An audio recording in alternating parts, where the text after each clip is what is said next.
Hello everyone, welcome to my mini blog. आज चाहिँ हामी बाहिर जाँदैछौँ। कहाँ जाँदैछौँ भन्दा मनोकामना मन्दिरतर्फ जाँदैछौँ।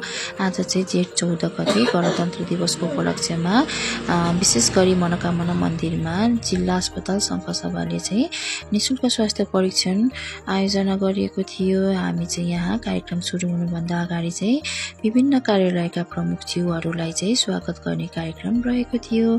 त्यसपछि यहाँ चाहिँ विशेष गरी त्यहाँ रहनुभएका वृद्धाश्रममा रहनुभएका वृद्धहरूको लागि चाहिँ निःशुल्क सुगर प्रेसर नाप्नुको साथसाथै निःशुल्क औषधि पनि वितरण कार्यक्रम रहेको थियो।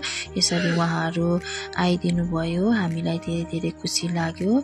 अनि हामी चाहिँ लगभग यसरी कार्यक्रमको अन्तिमतिर पनि आइसक्यो। हामी चाहिँ धेरै गर्मीका कारणले यसरी चरीबरी भएर बसिरहेका छौँ।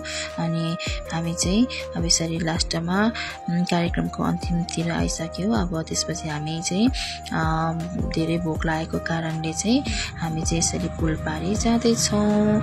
हामी चाहिँ यो पुलपारी कहाँ भन्दाखेरि चाहिँ सतीघाटको पुल हो। हामी चाहिँ यो पुल तरिसकेपछि चाहिँ मकालु रिसोर्टतर्फ जाँदैछौँ।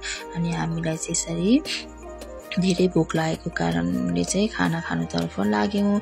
खाना आउनुभन्दा अगाडि चाहिँ हामी यसरी वेटिङमा बसिरहेका थियौँ। त्यसपछि हाम्रो खाना पनि आयो। खाना आएपछि हामी चाहिँ अब धेरै गर्मी थियो नि त, गर्मी भएको कारणले चाहिँ यसरी चिसो पनि खानु थाल्यौँ। अनि चिसो खाइसकेपछि चाहिँ अब भोक लागेको कारणले सबैले चाहिँ खाना मजाले खानु थाल्यौँ। अनि हामी चाहिँ सबै ग्रुपहरू चाहिँ अस्पतालको ग्रुपहरू चाहिँ यसरी मकालु रिसोर्टमा बसेर खाना खायौँ। यहाँ चाहिँ उतापट्टि डाक्टर साहबहरू पनि खाँदै हुनुहुन्छ। अनि हामी चाहिँ अब यसरी खाइसकेपछि चाहिँ के गर्ने भन्दाखेरि चाहिँ यताउता घुम्नु थाल्यौँ। यो घाम चाहिँ धेरै लागेको थियो। गर्मीको चाहिँ कुरै नगर्नुहोस्, गर्मी चाहिँ कति हो कति। अनि हामी चाहिँ गर्मी भए पनि अब आएपछि त घुम्नै पर्यो।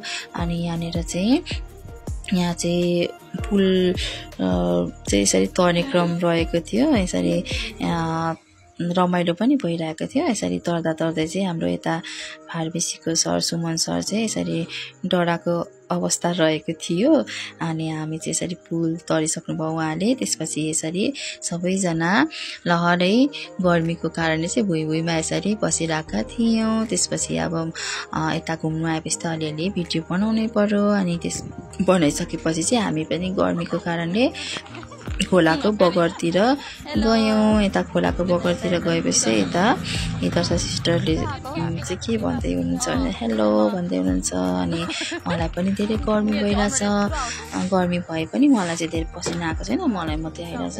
त्यसपछि यता चाहिँ भान्जी हुनुहुन्छ, भान्जीले चाहिँ यता हेरेर हाँस्दै हुनुहुन्छ। अनि त्यसपछि हामीले चाहिँ यो खोलामा रमाइलो गऱ्यौँ। अनि त्यसपछि यसरी भिडियो बनायौँ, फोटो खिच्यौँ। अनि यसरी नै सक्यो आजको हाम्रो दिन। Thank you so much guys for